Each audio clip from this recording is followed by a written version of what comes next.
All right, greetings. Hey, Mark coming to you from Baker's Green Acres. Sunday, the 9th, February 2025. We're getting going a little late, but we kind of do in the wintertime. We kind of do. We had a bunch of snow last night, so that kind of gums the works up a little bit. Gotta have a lot to do today that's not going to be super productive other than just pushing the snow out of the way, but milking's underway right now. I'm heading out to plug in the tractor and something keeps kind of probing me. I keep having a memory of something, and I thought I'd pass it on because it's pretty encouraging. It's very encouraging, extremely encouraging. So yesterday, we had a homeschool conference to go to, and normally that wouldn't be something that I would be going to, and but this year Jill said she's got a table there, and then Jill's going to be speaking at the homeschool conference. So we've homeschooled all of our kids, and I don't know. That's a no-brainer, I think. Like, call a spade, but a lot of the staff in the teaching world are lunatics. I mean, what do you want? You can't, and the whole system is lunacy too, with some of the things that have gone on and are continuing to go on. So we took our kids out of school and we homeschooled them. And the ones that are out of the house, I can speak now. They are very successful, and they are well socialized. So the whole notion that, well, what about their socialization? People say the stupidest things. But anyway, we went to this homeschool conference, and when Jill was giving her presentation, and I think it was continued education on the homestead, and so a mother's perspective, and she's not somebody that's thinking about doing it, she's somebody that did it. And it would be one thing if we had a bunch of convicts coming out the other side, but we don't. We have highly productive, intricate, nice people coming out the other side. So that's not debatable at this point. But I got to go because we had a sales table there, and I was going to be the guy sitting there and, turning on people to raw milk and grass-fed beef and all that stuff. And the homeschool people, they're looking for that stuff. They're quite alternative to begin with. And so it was a good, productive place for me to be. Let's say it was in the summertime, I wouldn't have gone because I'd have too much to do, and I'd think, well, I don't want to do that. I don't want to throw a day down like that. But actually, I am so glad that I went, because the position that I'm in, a lot of times we see people and talk to people, interact with people, and there's this underlying current that really bothers me. And that current is fear. And it doesn't really even matter what they say, or it's just the way the conversation goes. They have this fear of something, and they can't really even tell you what it is. And a lot of times, what it really comes down to is when they engage in a homesteading process, say you're milking cows or butchering chickens or, selling eggs at a roadside stand. There's this underlying current that any day now, that front door could get kicked down and we could get raided. Now, I don't really know where that comes from because I don't think that's ever happened over eggs.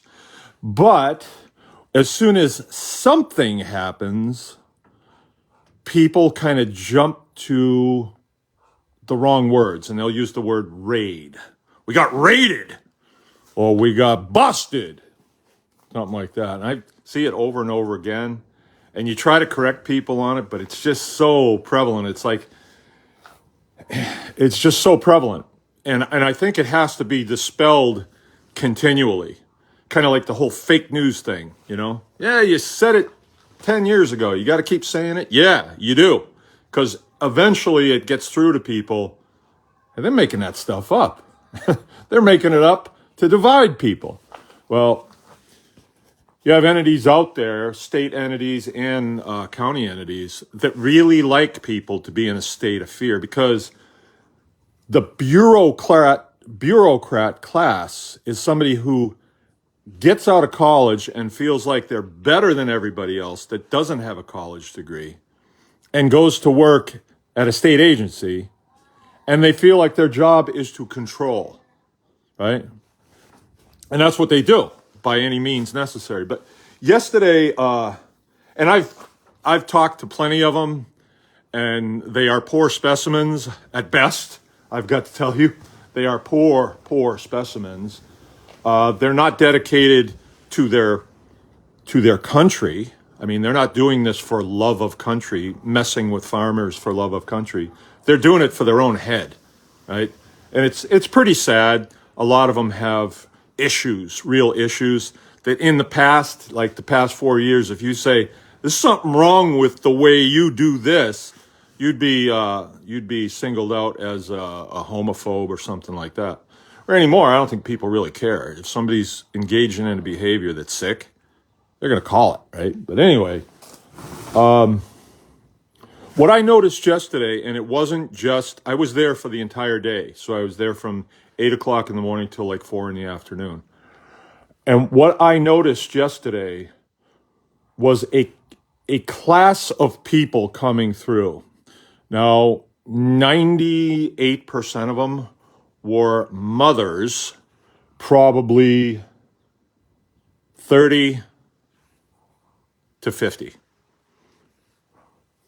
And they were coming through, and their focus was not fear-based.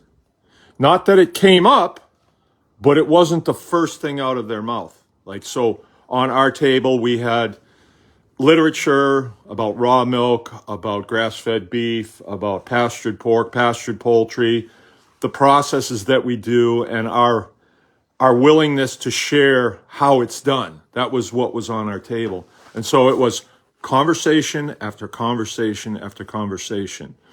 Normally what I will hear was, well, don't you have to have a license for that? You know, and you can just, you read them, and it is fear-based. It's like, well, I got to jump through this hoop. I'm not willing to jump through this hoop, and I don't want to do it without them telling me that it's okay, you know? And I'm not hearing that now. I'm not hearing that, not from this group. I got to tell you something else. Having been military for 20 years, I traveled all over this place, all over the fruited plain. And one of the things you do is you interact with other countries' militaries. And you kind of size them up. Because, like, we might be friends now, but there may come a time where, because of the uniform you're wearing, you're the enemy. Has nothing to do whether I like you or dislike you. It's a really stupid game, right? But that's reality. And when you deal with other militaries, you size them up. So I dealt with the Department of Agriculture, U.S. Department of Agriculture, County Health. I've dealt with them. Poor. Really poor. That's a poor group of people. And they're not dedicated to their cause. They feel like they're underpaid. They feel like they're overworked, even though they produce absolutely nothing. There's a serious epidemic in their ranks of overweightness, you know, seriously overweight. And then there's the whole gender confusion. It's full. They're full of gender confused people. Like, yes, I was born a male, but I really feel like a female. They're full of it, right? And I don't think anybody else wants them, so they wind up getting stuck there, and they wind up being rough on people, you know, especially farmers. But what I saw yesterday was an army of 30 to 50-year-old females coming through, and you look into the eyes because that's where it is. That's where the light is. And it was one after another, one after another. A lot of times we can go to a farm conference or something like that, and the fear, you can feel the fear from people. Afraid of an entity that couldn't fight its way out of a wet paper bag. And if they did beat you, they wouldn't know what to do with you anyway. They really have nothing when it comes down to authority. Got a low battery there. Authority when it comes to authority on private property. They got nothing unless you enter into a contract with them. Now you're in a contract. That's dumb. But some people, the situation that they're in, they have to be in a contract. I stay away from contracts whenever possible, unless it's somebody I want to contract with, not somebody I don't want. I don't want to be coerced into a contract, a licensing agreement. And yeah, people have said, well, you got a driver's license. Yeah, I'm not ready to cross that bridge yet. I got too much going on. Then I'd be dealing with the state police. State police been pretty good to me. I don't want to do that right now. Someday, but not now. But I'm encouraged because I see these ones coming past that are 30 to 50, mostly 30-ish. And they usually have a baby here and one in the oven. And we have learned, of course, my wife, we had 8 children. We have learned that they're the ferocious ones. They are the ferocious ones. And it's not like they're not looking for a fight. They almost are preparing themselves for a fight. And it doesn't matter what you throw at them. It doesn't matter. You can throw anything at them, and you've got a real pit bull on your hands, which years not too far back, people were kind of like, yeah, but I don't want to be the one that has to fight this. I want somebody else to fight. I want Donald Trump to fight it. Well, that ain't going to happen. This is going to have to happen on a local level. You have every advantage that exists as a U.S. citizen against an employee of a health department, a state agency. You have every advantage. They got nothing. But you believe they do. And one of the things that you should be looking at is as soon as you feel fear, it should be just like when you're ice fishing and you see that little red flag come up, boop, and you have to stop and say, now, wait a minute. What am I afraid of here? Let's analyze this. What am I afraid of? Oh, getting raided, getting busted. It doesn't really happen. So the things that we do in farming is food related. Now, why would somebody want to inject fear into this community? Why? Go figure on that one. I think we've got a real good education over the last 5, 6, 7 years.